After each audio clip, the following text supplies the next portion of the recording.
Right, so Donald Trump, still unable to comprehend the concept of tariffs hurting the US as much, if not more, than those nations he is inflicting them on. It's par for the course for this deeply unintelligent man, too hard of thinking to reason with or to listen to others, thinking he's found the holy grail of trade leverage, when in actual fact he's cutting his nose off to spite his face, his two brain cells fighting over third place as people desperately try to explain to him why this is a bad idea. Unfortunately, like all those who voted for him, he is, it would appear, going to have to learn the hard way. That as the biggest importer of goods globally, the US can be hurt more by such nonsensical acts against its three biggest trade partners, as have now been announced, tariffs being slapped on China, Mexico and Canada. But it matters to the rest of the world too, matters to all of us observing all of this, because not only can this deranged and overstuffed Cheeto continue to slap tariffs on other nations for breathing in the wrong direction, thinking he can get away with it all because all imports can be produced in the US, it makes the US an increasingly more and more unstable ally. And for us here in the UK, it'll be a real test for a Prime Minister like Keir Starmer as to whether he moves closer to Trump with all the risks that comes with, or back towards the EU, when he ditched his rejoin credentials the minute he dumped Jeremy Corbyn, made all the more imperative with Reform UK, aka the cult of Donald Trump UK, waiting in the wings to seize power, enabled by Starmer's stupidity up until now. Right, so Donald Trump has made good on his threat to impose tariffs on China, Canada and Mexico, the US's three biggest trade partners, by signing an executive order of immense stupidity, imposing an additional 10% in tariffs on China on top of those already in place, and tariffs of 25% on all Mexican and Canadian imports, with the exception of Canadian oil, which has a tariff of 10% levied on it. Trump, despite the number of times he must have had it pointed out to him by now, will not accept that tariffs hurt the US as much, if not more, than those doing the exporting. The cost of the tariff is applied to the importer and passed on to the American consumer, each and every single time, and he just doesn't seem to get this at all. Obviously, this does hurt the exporter too. They will certainly end up exporting less, inevitably, but they have potentially other options to export more elsewhere or open new markets up with other nations. However, Trump thinks he has these three nations over a barrel because the US is their largest customer, and with Mexico and Canada bordering them, he thinks they have no other options. Where you don't end up with things like trade wars over nothing, and if Trump wanted a trade war, he's now going to get one. China, for example, start with them, export a huge amount of toys to the US. Some 31% of all toys sold in the US came from China. So they'll all go up. The price of them will all go up by an additional 10%. But they also used to export a large amount of car components for the US automotive industry as well. That was until they realised it was cheaper to avoid the tariffs by exporting the car parts to Mexico, as a for instance, avoiding the tariffs by using Mexico as a middleman, essentially, and those parts then going into the US from Mexico. Well, now Mexico has had 25% tariffs slapped on them. The US automotive industry is going to take that hit anyway. It's all well and good buying an American car in America, but when much of what it is made of is made elsewhere, or comes from elsewhere, how much of it is really American anyway? You're going to soon find out, it seems. The stock markets have already gone into panic because they never believed Trump would go ahead with such idiocy. But come on, this is Donald Trump. You should have known better. He has, of course. And the US economy is going to nosedive. Some projections estimating things could get as bad as it got during the pandemic, if not worse, depending on how much worse Trump makes matters, of course. Goods will hit shelves between 10% and 25% more expensive than they were previously, and it is going to affect a lot of goods. People will buy not based on want, but based on need. Therefore, this will affect a lot of non-tariff affected, more luxury items from other countries, other parts of the world.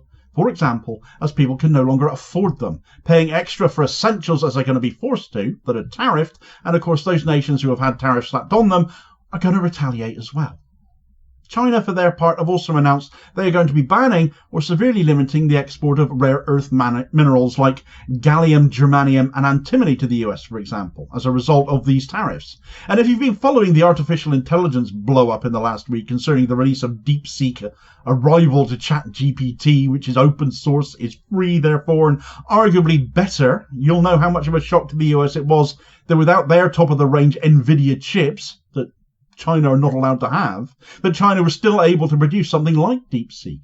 But to make those chips, hilariously I think, the US is heavily reliant on the import of such rare earth minerals to make the semiconductors for their chips from China.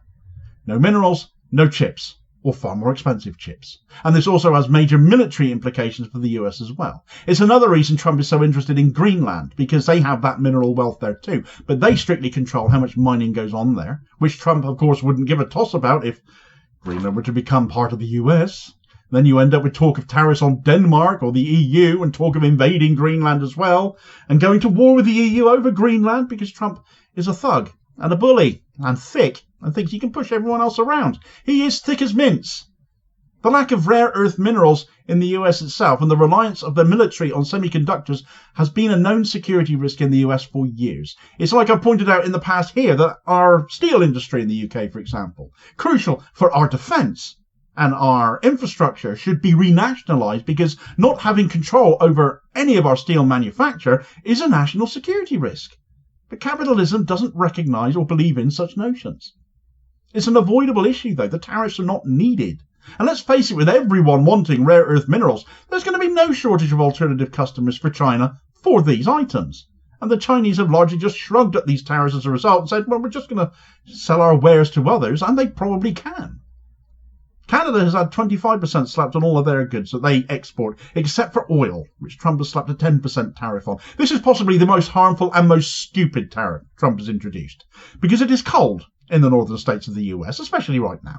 And 98% of America's energy imports come from Canada. Canada, for its part, has said it's going to switch the taps off, which will potentially turn off the lights and the heating completely to states like Minnesota, Michigan, and New York State, while also heavily hitting the energy markets in Wyoming, Washington, Montana, and Wisconsin. US energy bills will skyrocket across the country as demand exceeds supply, because that always happens. The private energy companies will scalp everyone more, and goodness knows, we know all about that here in the UK as well. It will also affect imports of potatoes and grains from Canada, the very basics when it comes to food, along with lumber and steel. As for Mexico, aside from those aforementioned Chinese car parts, 69% of all fresh vegetable imports into the US and 51% of all fresh fruit is imported into the US from Mexico. So the prices on all of that fresh produce are going to go up accordingly.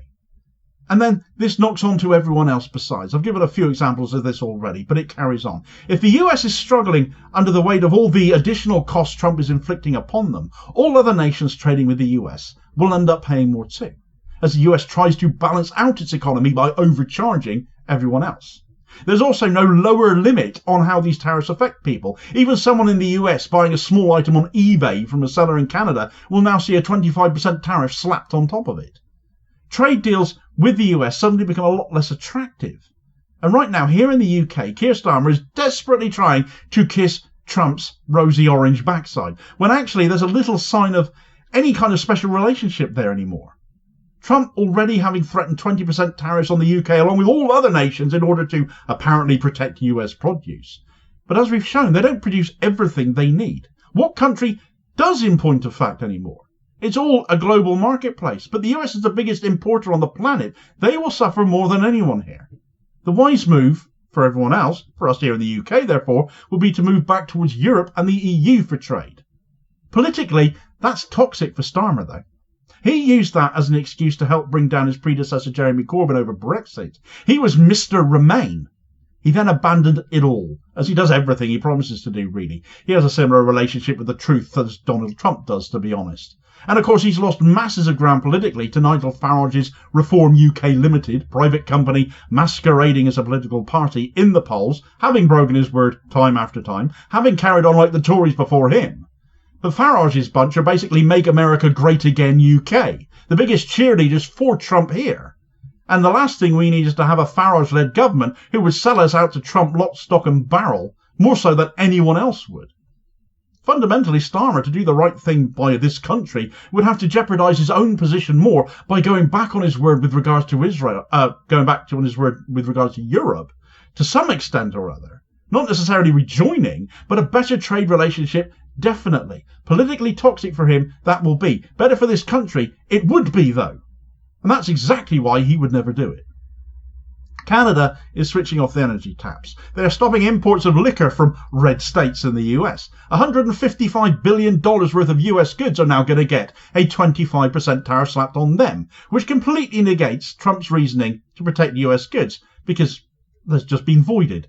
Because, of course, other countries can do it as well as Canada is doing. And whilst it has the same self-harming effect on those nations that the tariffs will have on America, how can they possibly let Trump get away with what is economic thuggery towards them? Will Trump go higher? Probably. He said he will. But it'll be ordinary Americans suffering because of his stupidity. And just how much of that are they going to tolerate this second time around with him in charge as president? The expenses, the shortages. Mexico are saying they're going to impose tariffs as well, but no specifics on that have yet come out.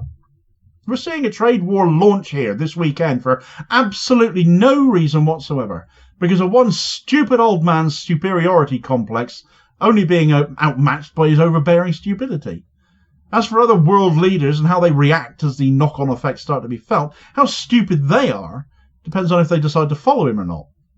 Meanwhile, there is still the idea floating around in the infinite expanse of dead space that passes for the contents of little Donny's skull of making Canada and Greenland part of the US, of course. So there would be no need for tariffs then if they're US states.